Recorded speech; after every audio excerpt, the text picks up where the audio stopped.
हरे कृष्णा। भक्ति वेदांत श्रीला प्रभुपाद की जय। राधानाथ महाराज की जय।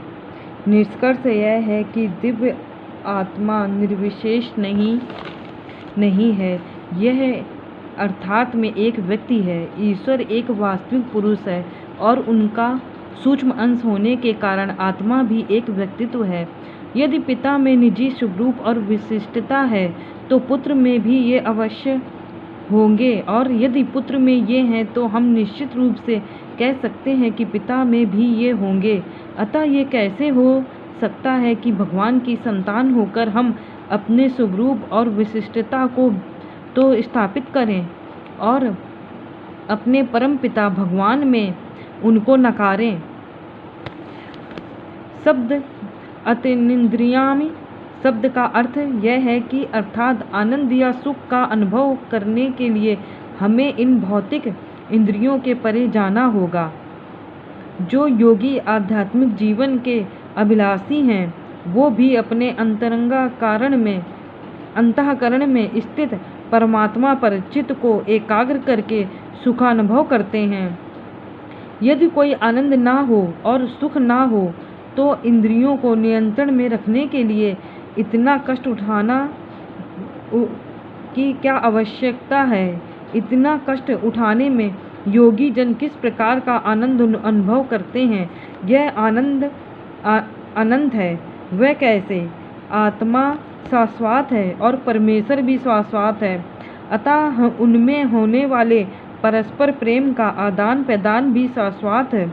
जो मनुष्य वास्तव में बुद्धिमान है वह अस्थिर भौतिक शारीरिक जीवित इंद्रियां सुख से दूर रहकर अपने सुख को आध्यात्मिक जीवन में स्थित करेगा। परमेश्वर के साथ आध्यात्मिक जीवन में यह सम्मिलित ही रास लीला कहलाती है।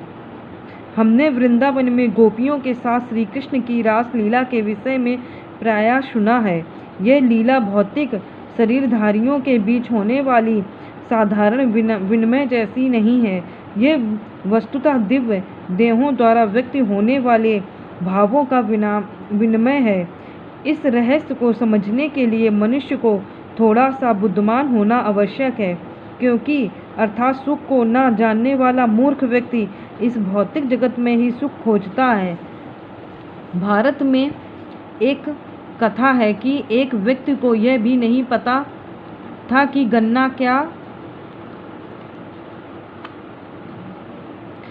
क्या होता है। उसे केवल इतना बताया गया था कि गन्ना चूसने में बहुत मीठा होता है।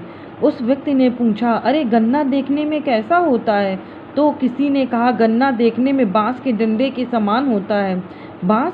यह सुना ही था कि वह मूर्ख आदमी हर प्रकार के बांस के डंडों को चूसने लगा, परंतु इससे उसे गन्ने की मिठास का अनुभव कैसे हो सकता था। इसी प्रकार हम भी सुख और आनंद प्राप्त करने का प्रयत्न कर रहे हैं, पर हम मूर्खता पूर्वक इस भौतिक शरीर को चूस कर उन्हें प्राप्त करने की कोशिश कर रहे हैं। इसलिए तनिक भी सुख और आनंद नहीं मिलता।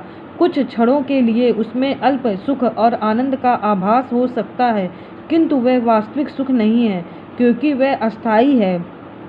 आतिशबाजी के खेल जैसा है, जो आकाश में क्षण भर के लिए बिजली की तरह दिखाई दे सकता है, परंतु वास्तविक बिजली तो इससे परे है। चूंकि साधारण मानव यह नहीं जानता कि सच्चा सुख क्या है, इसलिए वह सच्चे सुख से विचलित हो जाता है।